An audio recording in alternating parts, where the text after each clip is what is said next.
அஸ்ஸலாமு அலைக்கும். கதீஜாவின் உலகத்திற்கு உங்கள் அனைவரையும் வரவேற்கிறேன். இன்னைக்கு நம்ம என்ன செய்ய போறோம்னா, ரொம்ப சிம்பிளான ஒரு ரெசிபி தான் பண்ண போறோம். அதுக்கு ஒரு 4 வெங்காயம், கொஞ்சம் கருவேப்பிலை, ஒரு காரத்துக்கு தக்கன ஒரு பச்சை மிளகா வச்சிருக்கோம். அதுக்கு அடுத்து ஒரு 5, 6 தக்காளி நறுக்கி வச்சிருக்கோம். இப்ப என்னன்னு நான் உங்களுக்கு சொல்லிறேன். மீன் வச்சு தான் இந்த ரெசிபி பண்ண போறோம். மீனை நம்ம மிளகாத்தூள், மஞ்சத்தூள், உப்புத்தூள் இது மட்டும் போட்டு பிரட்டி வச்சிருக்கோம். வேற எதுவும் போடல. இது இந்த சின்ன சின்ன பீஸுங்க அத போட்டு தான் செய்ய போறோம். இப்ப பெரிய மீன்கள்லயே குட்டி குட்டி பீஸுங்க வரும் பாருங்க. அத போட்டு தான் இத செய்ய போறோம். இத மீன் தொக்குன்னு வச்சுக்கோங்களேன். மீன் தொக்குன்னே நீங்க நெனச்சுக்கலாம். ஏன்னா, அது அப்படிதான் ஒரு தொக்கு மாடல்ல தான் செய்ய போறோம். கிரேவியாலாம் வராது. தொக்கு மாரி தான் வரும். அதுக்கு நம்ம என்ன பண்ணிருவோம், பச்சை மிளகாய் எண்ணெயில போட்டுறலாம். கருவேப்பிலை போட்டுறலாம். கொஞ்சமா சோம்பு போட்டிருக்கேன் எண்ணெயில. அவ்வளோதான். ஒரு வாசனைக்காக கொஞ்சமா சோம்பு போட்டிருக்கேன். இப்ப அந்த வெங்காயத்த போட்டு நம்ம நல்லா வதக்கிக்கலாம். இது வெங்காயம் ஒரு 4 வெங்காயம் போட்டிருக்கேன். வெங்காயம் அதிகமா போட்டாலும் நல்லா தான் இருக்கும். எவ்வளோ வெங்காயம் போடுறீங்களோ தாராளமா போட்டுக்கலாம். ஒரு 4, 5 வெங்காயம் போட்டிருக்கேன். அது மாரி தக்காளி ஒரு 6 தக்காளி போட்டிருக்கேன். தக்காளி வெங்காயம் வதங்குறதுக்கு லைட்டா உப்பு போட்டுக்கோங்க. உப்பு போட்டிங்கன்னா உங்களுக்கு வெங்காயம் சீக்கிரம் வதங்கிரும். அதனால நானும் உப்பு போட்டுக்கிட்டாச்சு. நல்லா வதங்கட்டும். இத பாருங்க வெங்காயம் நல்லா வதங்கிருச்சு. இப்ப இந்த ஸ்டேஜ்ல என்ன பண்ணிரலாம், நம்ம ஒரு 2 ஸ்பூன் ஒரு 2 டேபிள் ஸ்பூன் அளவு இஞ்சி பூண்டு போடுங்க. நான் 2 டேபிள் ஸ்பூன் அளவு தான் போடுறேன் இஞ்சி பூண்டு.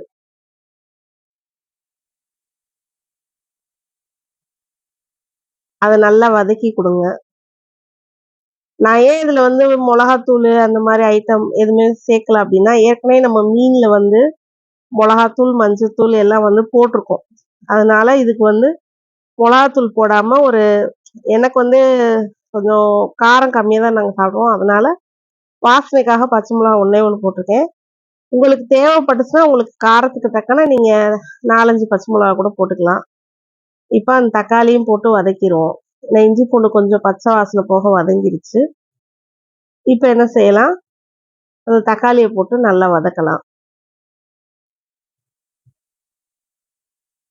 அந்த வெங்காயம் எவ்வளோ போட்டிருந்தேன் பாருங்களேன், அதுவே கம்மியாயிருச்சு. நல்லா வதங்கிருச்சு. கம்மியாயிருச்சு. அந்த வதங்கும் ரொம்ப கம்மியாயிருச்சு. இப்ப இந்த தக்காளிய நம்ம நல்லா வதக்கிக்கலாம். இங்க பாருங்க தக்காளி இந்த அளவு நல்லா மசிஞ்சு வதக்குனா போதும். இப்ப என்ன பண்ணிடலாம், நம்ம அந்த பிரட்டி வச்சிருக்கிற அந்த சின்ன சின்ன ஸ்லைஸ், இந்த வகுத்து பகுதி அது இதுன்னு வரும் பாருங்க, அந்த ஸ்லைஸ் தான் இது. இது அதாவது இப்ப மீன் மண்டை இருக்கு பார்த்தீங்களா?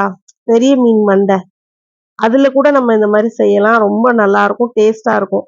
எப்ப பாரு மீன் மண்டைய நம்ம குழம்பு தான் செஞ்சுக்கிட்டு இருப்போம். அந்த மீன் மண்டைய நம்ம இந்த மாரி மீன் தொக்கு ரெடி பண்றதுக்கு நம்ம செய்யலாம். நல்லா பிரட்டி விட்டாச்சு. பிரட்டி விட்டு என்ன பண்ணிருவோம், இப்ப கொஞ்ச நேரம் மூடி வச்சுருவோம். ஏற்கனவே மீன்ல உப்பு போட்டனால நம்ம அந்த வெங்காயம், தக்காளிக்கு தேவையான அளவு தான் உப்பு போடணும். இப்ப நான் அடிக்கடி அப்பப்போ ஒரு 5 ஏன்னா நமக்கு தண்ணி கிண்ணி விடாதனால நம்ம தண்ணிலாம் அதுல ஊத்தக்கூடாது. அதனால சிம்லவே வச்சுக்கோங்க. ரொம்ப பெருசா வச்சிராதீங்க. பெருசா வச்சா உங்களுக்கு மீன் அப்படியே உடைஞ்சு போன மாரி ஆயிரும். அதனால சிம்ல வச்சே அப்பப்ப கிண்டி விடுங்க. மூடி வச்சே கிண்டி விடுங்க. இப்ப உங்களுக்கு நல்லா மீன் வெந்துகிட்டு இருக்கு. இந்த கொதி வருது நல்லா தெரியுது பாருங்களேன். ரொம்ப நேரம்லாம் ஆகாது. ஏன்னா மீன் தான் உங்களுக்கு தான் உடனே வெந்துருமே. மீன் வேகுற அளவு நம்ம கிண்டி விட்டா போதும். பொறுமையா கிண்டணும். மெதுவா. இல்லாட்டினா மீன் உங்களுக்கு உடைய வாய்ப்பு உண்டு. அதனால பொறுமையாவே கிண்டுங்க. லேசா அப்படியே கீழ குடுத்து பிரட்டி விட்டீங்கன்னா, உங்களுக்கு கரெக்ட்டா வரும். இப்ப மீன் நல்லா வெந்துருச்சு. இந்த அளவு இருந்தா போதும். இப்ப நம்ம என்ன பண்ணிடலாம், அடுப்ப ஆஃப் பண்ணிரலாம். அவ்வளோதான். நமக்கு இப்ப மீன் தொக்கு ரெடி ஆயிருச்சு. இதுல கிரேவியா வராது. தொக்கு மாரி தான் வரும். அவ்வளோதான். நம்ம எடுத்து வச்சு நம்ம பீசஸ் அப்படியே அது இப்ப வெங்காயம், தக்காளி அப்படியே மிக்ஸ் ஆன மாரி இருக்கும். ரொம்ப சூப்பரா இருக்கும். நீங்களும் இந்த மாரி வீட்ல செஞ்சு பாருங்க.